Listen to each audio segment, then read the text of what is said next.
If you are buying a condo in Destin, Florida, and you need financing, there are certain things that you need to know about the different types of condos that we have in Destin, Florida, what their differences are before you even dive into determining what kind of lending you are going to aim for.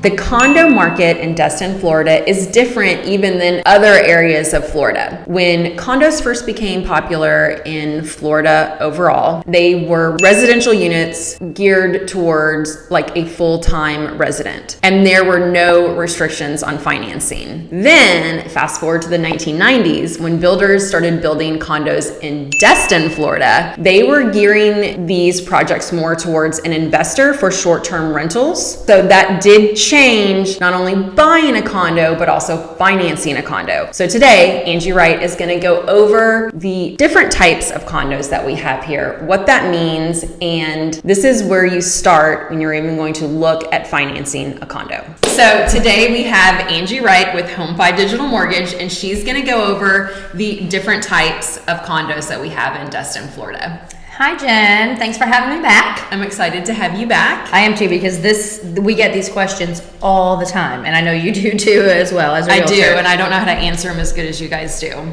Okay, so first thing, I'm glad that you touched on our area of Florida being completely different than other markets of Florida. We get people all the time that say, oh, I already have a lender down in Orlando or down in Naples, and it's very, very, very important to use a local lender in Destin that is knowledgeable about our condo market and specifically, the different types of condos that we have. I agree wholeheartedly. So in no particular order, here are the top 5 things that you need to know about the different types of condos that we have in Destin, Florida. What exactly are the 3 different types of condos? Okay. What's the name of them? Okay, so we have a warrantable condo, a non-warrantable condo, and a CONDO-TEL, or also known as a condo-hotel. Those terms are interchangeable. Well, I think it's the realtors who started saying condo-tel. That's true. And lender is going to be a condo-hotel. Correct, but they mean exactly the same thing. Now that we know the 3 different types of condos that we have, help us understand the differences between these classifications. Okay, so the warrantable condo is one that is accepted by Fannie Mae and Freddie Mac.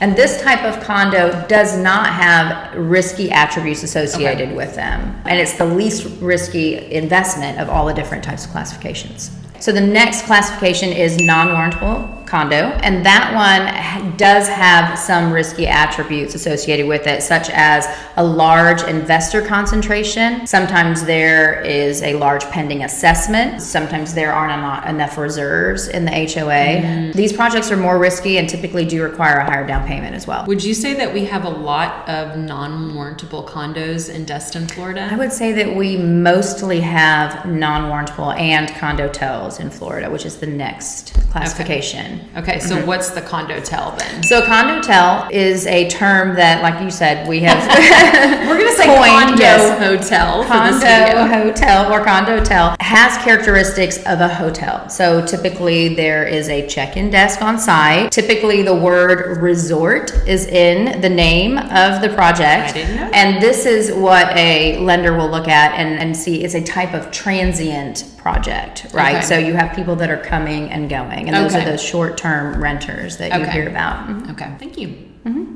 Wait, one quick question about condo-tel. So would you say that the condo-hotel is riskier than the non-warrantable or warrantable? So condo-tels are the most risky classification, and then also requires the most down payment and higher interest rate. For sure. When I think of condo-hotel, I think of like you're getting off the interstate and you got to find a place to stay and you walk in and you can check in and something like that. Yeah, exactly. Like a hotel. Right. It's like a hotel, but it's classified as a condo.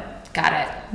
Next question. Yes. What types of occupancy are available for condo purchases? So buyers can purchase a condo as a primary residence, as a second home, or an investment property. And the type of occupancy will depend on the classification of the condo. Oh, see, I didn't know that.